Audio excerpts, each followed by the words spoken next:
Hello friend, Shreyas here from shreyasyadav.com. In this Lightroom tutorial, we will learn how to make a targeted adjustments using adjustment brush. In this Lightroom tutorial, you will also learn how to use color range mask and luminosity range mask. Let's dive right in. We are in the Adobe Lightroom develop module, and here you can find the adjustment brush and the keyboard shortcut is K. So there are 4 sliders: size, feather, flow and density. So let's understand what each slider means. A slice slider. This slider controls the size of the brush. For smaller area selection, use a smaller size brush. For larger areas, select the large brush. A feather. So feather controls the transition between the selected mask and the non-selected mask. Feather ensures a smooth transition between the edited and the unedited area. Flow. A flow option controls the intensity with which the edits are applied.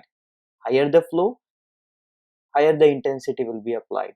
And last is the density. So density acts kind of opacity here. So lower the density, lower will be the opacity. Select the brush size based on the area you want to select. Okay. And for feather, you can choose a value between say 40 to 70. Flow values you can start with 50 and above, and set the density in between 50 to 100. These numbers are guidelines and starting points.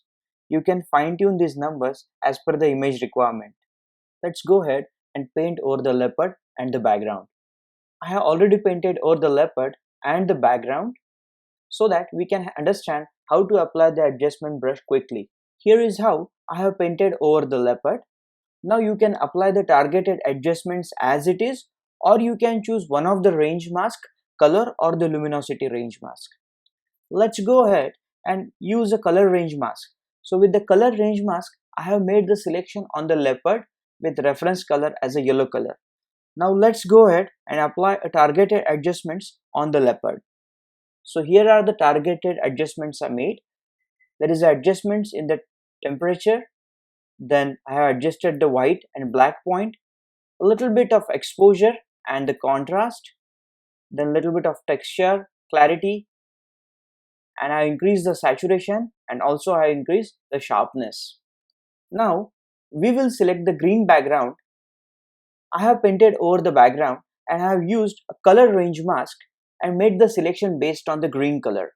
Now we will apply the targeted adjustments on the background. So here are the targeted adjustments. I have increased the exposure a little bit, then I have reduced the sharpness and increased the noise reduction. So I want to make the background a little bit smoother and noise free. Then click done. Let's see how the before and after picture looks like. So this is the before picture of the leopard and this is the after picture of the leopard. So start creating targeted adjustments using the adjustment brush. With the adjustment brush, the quality of your images will improve significantly. Thanks for watching this video. I have a special free gift for you. It's my 9-step Adobe Lightroom guide. It includes a Lightroom guide that shows you how to go from a raw image to an awesome image, how to use the Lightroom tools to enhance the image, a free set of images for you to practice. To get this free guide, click on the link in the video description below. And if you find this tutorial helpful, then subscribe and click on the bell icon so that when a new video comes, you will get a notification. And if you like this video, let me know in the comments below. Hey, again, thanks for watching. I will see you in the next video. Thank you.